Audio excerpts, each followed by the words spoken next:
Good morning, everyone. This is Professor Muhammad Farghal, and this is my second lecture on sense relations. Yesterday, I talked about 4 sense relations, 2 at word level and 2 at sentence level. At word level, I talked about synonymy and hyponymy. And at sentence level, I talked about paraphrase and entailment. In this lecture, I'll be talking about 2 sense relations that are also found at word level and at sentence level. The first sense relation is antinomy, which is paralleled by contradictoriness at sentence level. And the second one is ambiguity, which is also found at word level and at sentence level. So let's start with antonyms, al-adad. Antinomy is a very important sense relation in language. Its importance is comparable to synonymy. And in fact, we often appreciate the beauty of something by bringing to mind its opposite. Dawqal al-Manbiji, in his orphan poem, once said, describing his imagined beloved, فالوجه مثل الصبح مبيض والشعر مثل الليل مسود ضدان لما استجمعا حسنا والحسن يظهر حسنه الضد. So in order to appreciate the beauty of something, you'll have to mention its opposite.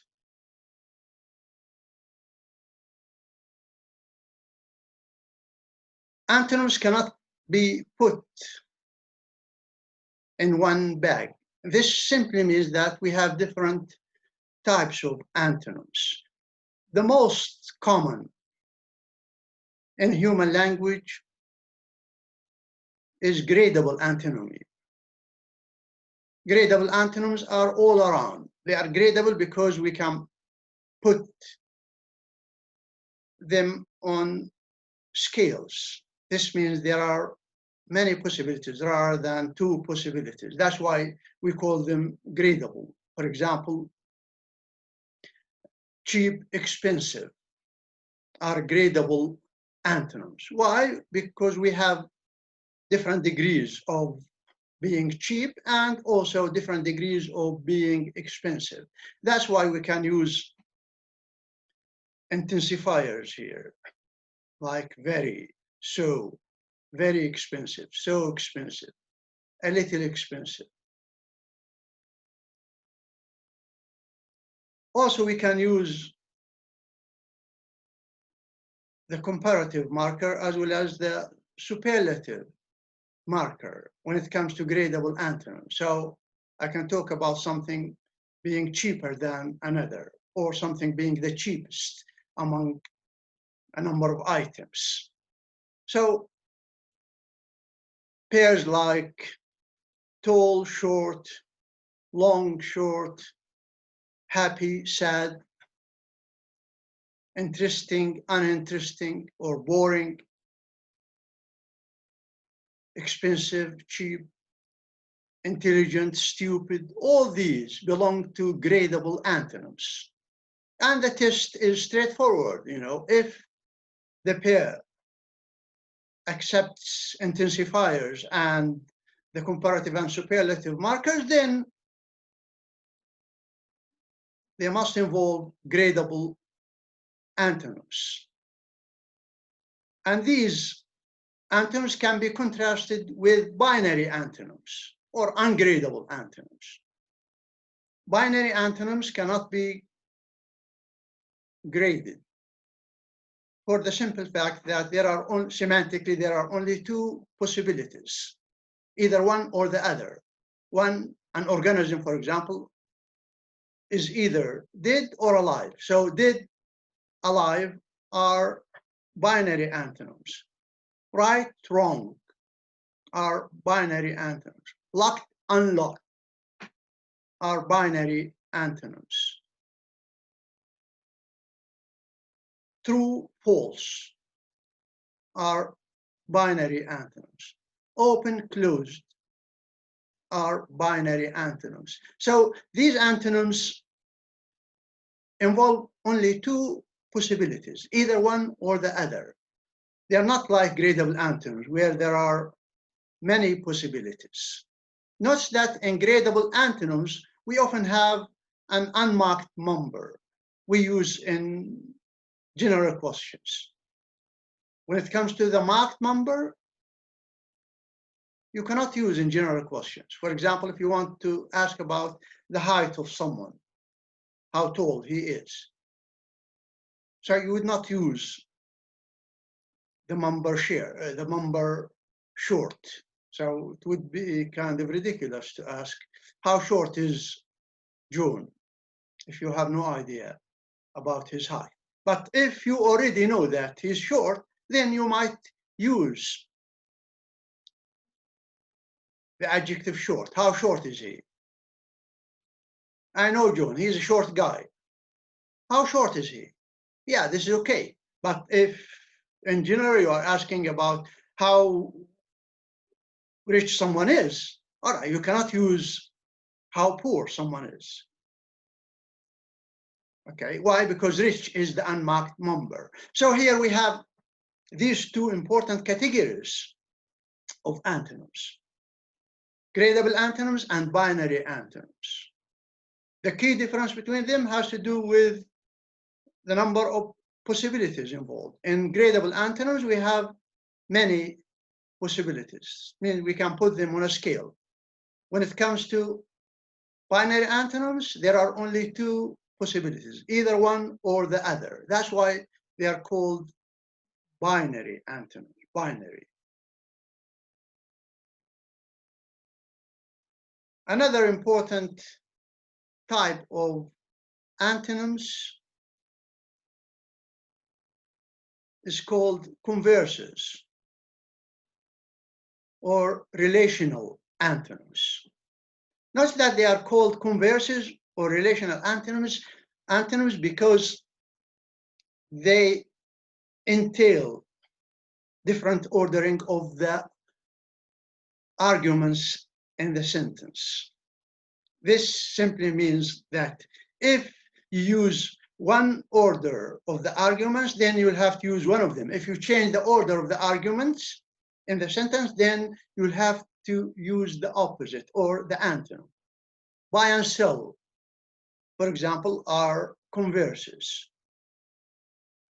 If you use the predicate buy in your sentence as a three-place predicate, John bought a car from Mary. If you swap the first and last argument, then you'll have to use the opposite.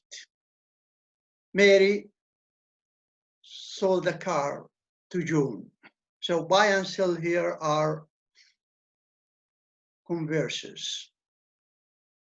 Teacher and student are converses. Mary is John's student.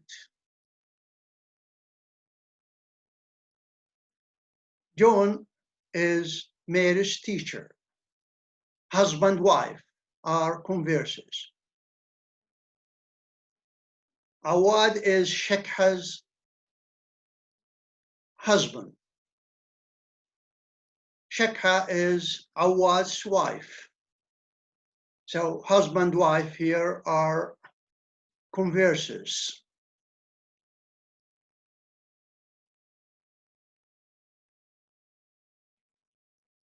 Next, we have reversives, which might be mistaken for converses, but they are not converses. Reversives are opposite in their directionality. The directionality is different. And the most familiar pair here is push and pull. Push the door as opposed to pull the door. Push and pull. They differ in the directionality of the act. Up and down. Again, it's a matter of directionality. Inflate and deflate. Inflating a tire, deflating a tire. The directionality is different. Promoting an officer, demoting an officer. Promote, demote. They can be considered as reversives.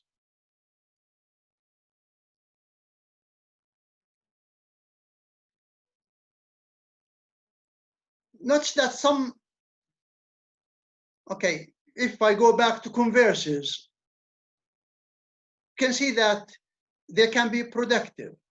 For example, they relate to morphology here. We have اسم الفاعل and اسم المفعول باللغة العربية, and also we have the same kind of thing in English. In English, we have the ER versus the EE, employer, employee, are converses. Examiner, examinee are converses. And one can be productive. Persuader, persuadee. Okay, so persuader, persuadee. Persuadee is not a word in English. Even persuader, you might not find it as a word. But you can use this productively to produce converses. Give and take might be mistaken for converses, but in fact, they are not converses. They are reversives. Why? Because the act differs in the directionality of the act rather than in being the converse of it. I gave him a book. I took a book from him. Take and give differ in the directionality of the act. That's what we call reversives. And we have one more interesting type of antonyms we call autoantonyms. Autoantonyms involve a word having the same form, but having two opposite meanings. Yeah, this is interesting, isn't it? And we find many examples in English. Dust, for example, to dust the window, to remove dust from the window. Also, to dust someone while waiting on the sidewalk, being, all right, to dust him or to get dusted by a passing car, to sprinkle someone with dust. Okay, so dust here can have two opposite meanings. Another familiar example is rent. Rent can also have two opposite meanings. Not that in Arabic this does not work, but why? Because in Arabic we have, when it comes to rent, we have two opposites, but they have different forms. We have يؤجر يستأجر. Notice that يؤجر and يستأجر in English correspond to the same word, the verb rent. We have some examples of autoantonyms in Arabic. Mawla, for example. Mawla in Arabic could mean a slave or a master, depending on the context in which it's used. Good in English. In some dialects, good can mean, all right, bad. Bad can mean good. And even in standard English, for example, I gave him a good beating. Good here means, all right, a terrible meeting. How was the party last night? It was bad, man. Bad. Here means good. It was good. All right. So, okay, that's what we mean by autoantonyms.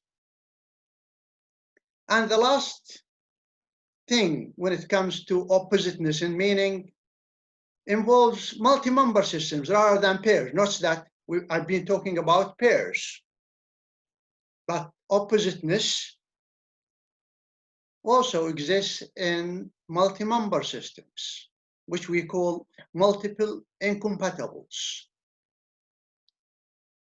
Multiple incompatibles involve more than two members, the way it is in pairs. The states of matter, for example, we have three states of matter: gas, liquid, solid. Three states of matter. Each of them is opposite to the other two. Gas is opposite not only to liquid, but also to solid. This is a three-member system. Directions, for example, we have a four-member system: east, west, north, south. And this can be enriched to come up with more than a four-member system. Seven-member systems are very familiar. The week system. Every day in the week is opposite to the other 6 days. Saturday is opposite to 6 days.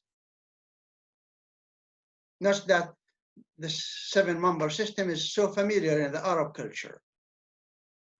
It's much richer than it is in English. Why? Because in the Arab culture, we talk about 7 skies, 7 heavens. Talk about 7 days on which the universe was created by Allah.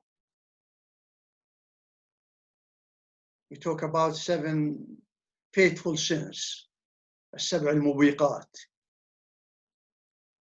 We talk about the caves, men, 7, وثامنهم شلبهم. Okay, so the 7-member system is very common, and this is what we call multiple incompatibles. And in addition to these closed systems, we also have open systems, open-ended, all right, the color system, the animal kingdom, the plant system, all right. Once a new animal is discovered, it's added to the system. For example, the cat family. If they discover a new cat, they just add it to the system. The same applies to colors. If a new color has been invented, then it would be added to the list. So that's what we call multiple incompatibles. Note that antonyms are paralleled by a sense relation at sentence level. That is contradictoriness. But this does not apply to all antonyms. All right, we have to exclude here one type of antonyms, that is converses. When it comes to the other types of antonyms, if you produce 2 sentences that differ only in X and Y, and X and Y are antonyms, then the 2 sentences are said to be contradicting each other. For example, the sentence, John is happily married. John is not happily married. Or John is a happy person. John is a sad person. The 2 sentences contradict each other. Why? Because we cannot imagine a situation where John is both happy and sad. So when one sentence is true, the other must be false. John is so rich. John is so poor. These two sentences contradict each other. So the sense relation between them is contradictoriness. When one of them is true, the other must be false. And okay, this applies to binary antonyms as well.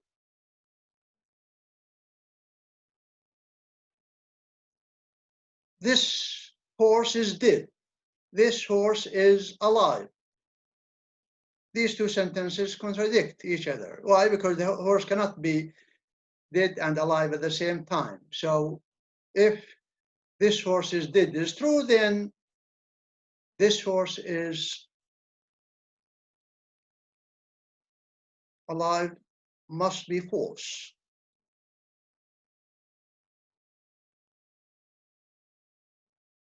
Reversives also produce contradictoriness. Multiple incompatibles produce incompatibles at sentence level. My chair is made of gold. My chair is made of silver. Not that gold and silver are incompatibles. So the two sentences contradict each other. The sense relation between them is contradictoriness. That's what we call contradictoriness at sentence level, which is given rise by antonyms, except converses, which interestingly give us paraphrase at sentence level rather than contradictoriness. John is Mary's teacher. Mary is John's student. These two sentences do not contradict each other. They paraphrase each other.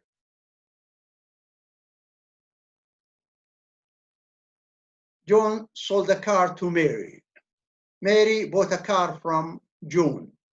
These two sentences paraphrase each other rather than contradict each other. So this special type of antonyms, converses, produces paraphrase at sentence level rather than contradictoriness.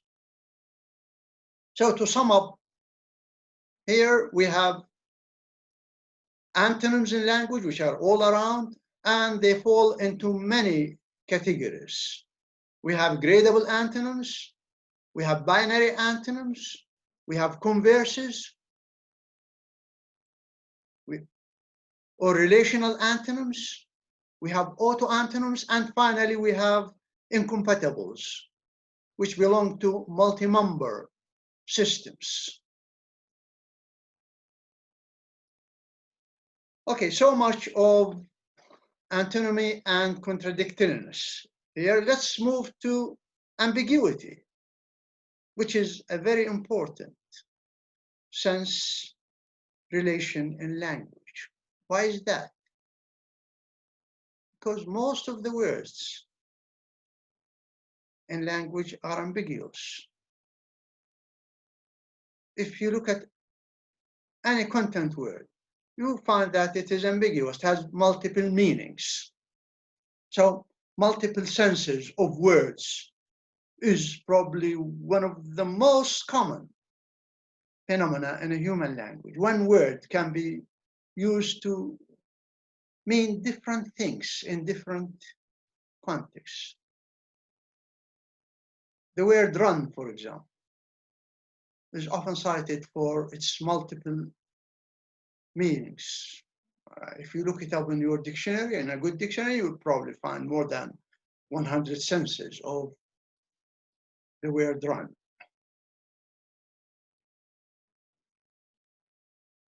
How can we capture generalizations when it comes to ambiguity, which exists both at word level and at sentence level? At word level, we can talk about two types of ambiguity. So ambiguity at word level manifests itself in two types, in polysemy and in homonymy. Polysemy involves related senses. Homonymy, by contrast, involves unrelated senses. So if a word has multiple senses and the senses can be related to one general meaning, then we describe the word as polysemous. By contrast, if the word has two meanings and the two meanings are completely unrelated, the relationship between them is accidental, then we call the word homonymous rather than polysemous. It's true that we don't have a rigid dividing line between polysemy and homonymy, but we have lots of clear cases. Most words are both homonymous and polysemous. If we look at a word like bear in English, bear is homonymous. Why is it homonymous? Why? Because if you look it up in your dictionary, you will find two entries, at least two entries. One telling you that bear means to tolerate something, and the other tells you that bear is an animal. Dog. Okay. Now, if we look at bear one, we find that it is polysemous. Can mean to tolerate, but can mean other things that are related to the general sense. Can mean to be pregnant, to bear a child, to bear a name.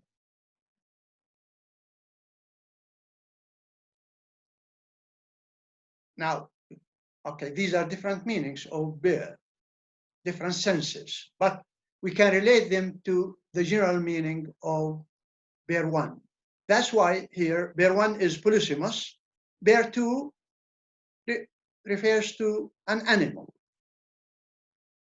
And I don't think it lends itself to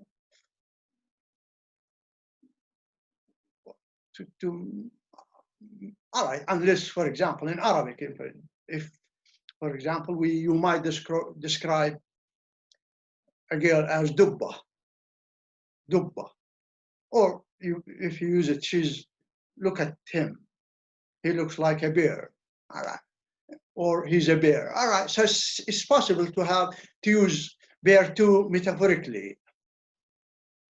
Okay, so the word bear here is both polysemous and homonymous.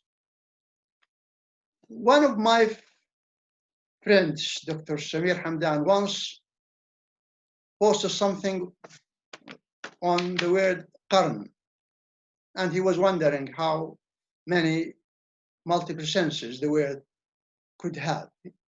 He was soliciting responses from Facebookers, and I gave a response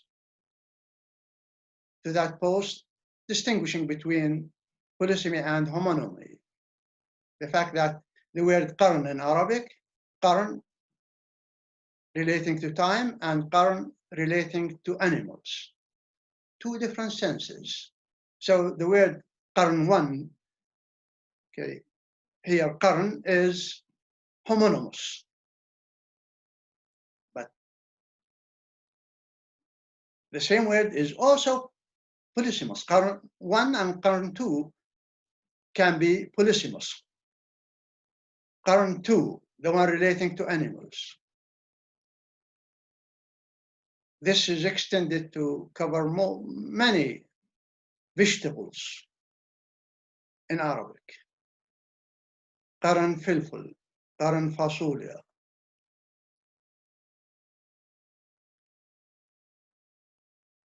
Qarn fool, etc. and so forth.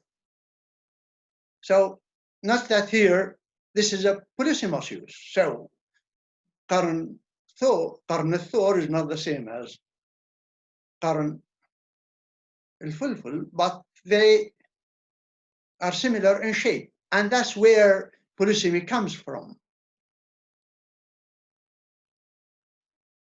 مقرن. مقرن. Maybe, does it relate to time or to shape? Or does it relate to current one or current two? I think it's ambiguous, all right?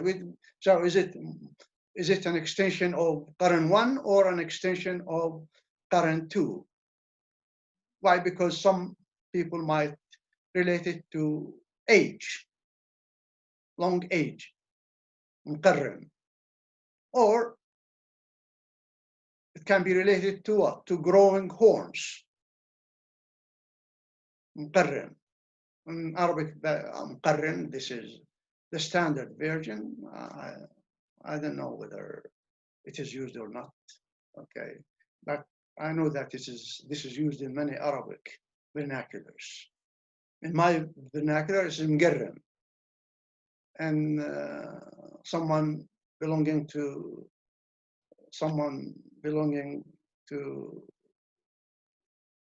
Damascus, for someone from Damascus, would be مقرن. And to Dr. Samir Hamdan, it could be مكرن. Okay, assuming that he speaks Fallahi, Palestinian Arabic. So قرن here is both homonymous and polysemous. I in English is multiply polysemous. The human I. I could mean a spy, the eye of a needle. Okay, something that looks like an eye. In Arabic, عين is again multiply ambiguous, polysemous. عين الماء. عين من أعين الحكومة، جاسوس. عين العقل، metaphorical. عين الحقيقة, metaphorical. So this reflects how polysemous and homonymous words can be in language. I think nobody can master a language without being aware of polysemy and homonymy. Why? Because most words in English and Arabic, and I'm sure in many other languages, are ambiguous. And ambiguity may relate to either homonymy or polysemy, depending on whether the multiple senses are related or unrelated, whether the relationship between the multiple senses is clear or whether it is only accidental. In other words, we cannot relate X to Y. One last example to make things clear: fast. Fast one and fast two. Fast one, the adjective fast, meaning quick. Fast two, okay, to abstain from taking food and drink. Not that both of them, all right, the relationship between fast one and fast two is homonymy, but each of them is multiply polysemous. Fast one is multiply polysemous. And sometimes, and you might find yourself perplexed by the relation between X and Y. For example, when it comes to fast one, okay, a fast friend, a faithful friend, a fast road. Does the road run fast? Okay, the reference here is to the traffic. A fast dance, a fast color, a fast knot. So we have a cluster of related meanings, and that is what we call polysemy. Fast 2 is also polysemous.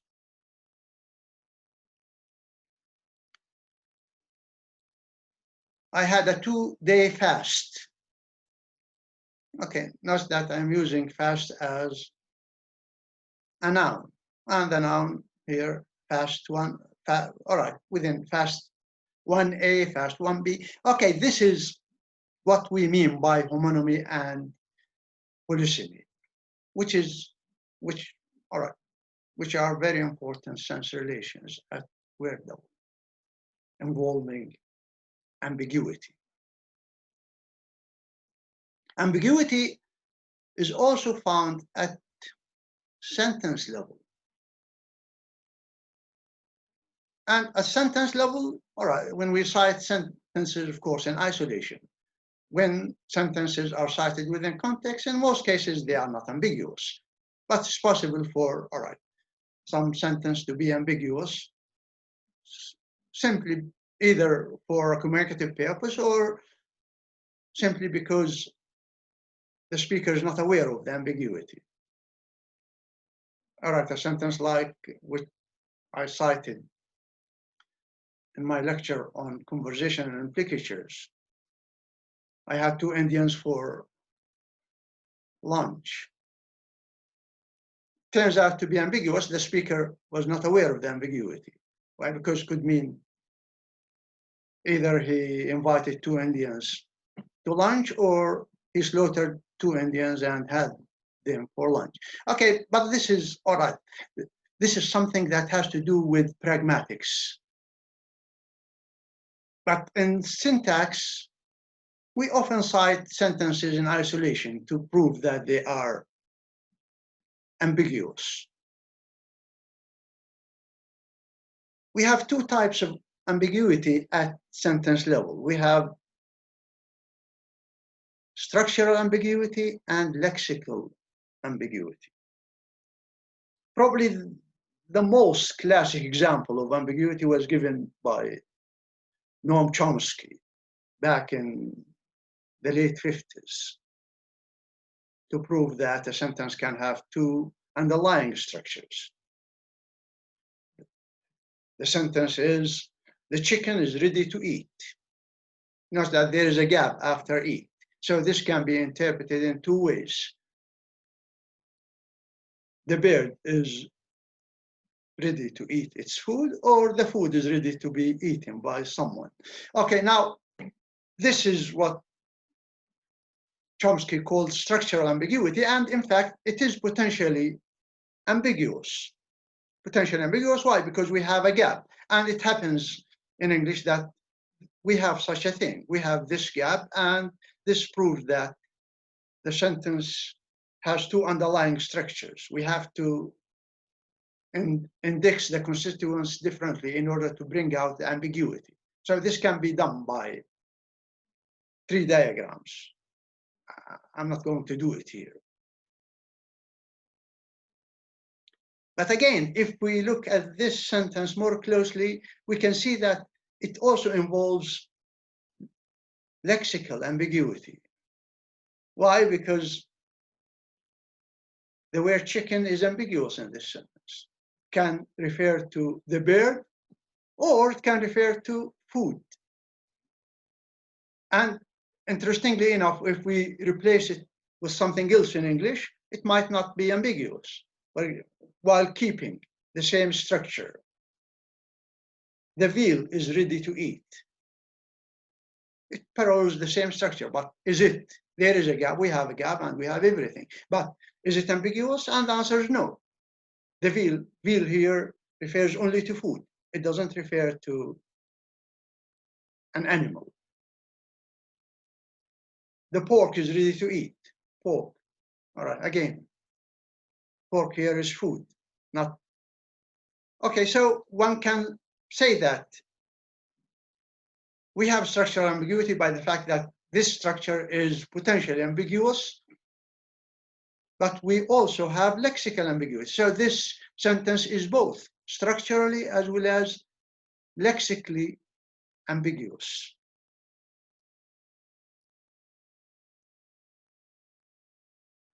Okay, let's start with structural ambiguity, which does not involve lexical ambiguity. All right, we have lots of cases. For example, the woman hit the man with a hat.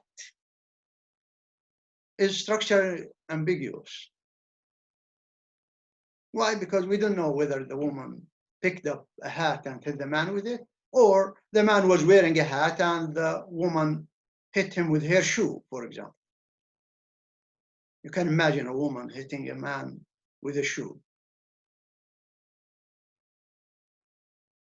I parked the car under the tree. Again, the car under the tree. Are we talking about a car which was under the tree and I parked it somewhere else, or am I talking about taking the car and putting it under the tree? Okay, this is structural ambiguity. We don't have an ambiguous words in the two sentences. It means no word can tolerate ambiguity in the two sentences. But the sentences are still ambiguous. And this is structural ambiguity, and each of them can receive two underlying structures. It depends on whether you consider, for example, the man with a hat has one constituent or has two constituents. The man with a hat. Okay, so it depends where you make the break here. And this is what we call structural ambiguity. The other type of ambiguity has to do with the fact that the sentence includes a word that can tolerate two meanings within the sentence. And this causes the sentence to be ambiguous. So the sentence, Jane can't bear children, is ambiguous. Why? Because in isolation, this sentence can either mean Jane cannot be pregnant or Jane does not like children. Based on this sentence alone, we cannot determine which one is meant. But of course, in the course of conversation, okay, I can't bear children because they are noisy.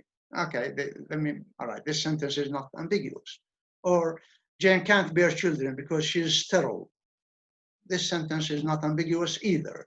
So the ambiguity of Jane can't bear children relates to the fact that it is said in isolation. The same applies to a sentence like, I'll wait for you by the bank. Bank here can tolerate two meanings. A financial institution or the bank of a lake or a river. So which meaning is meant?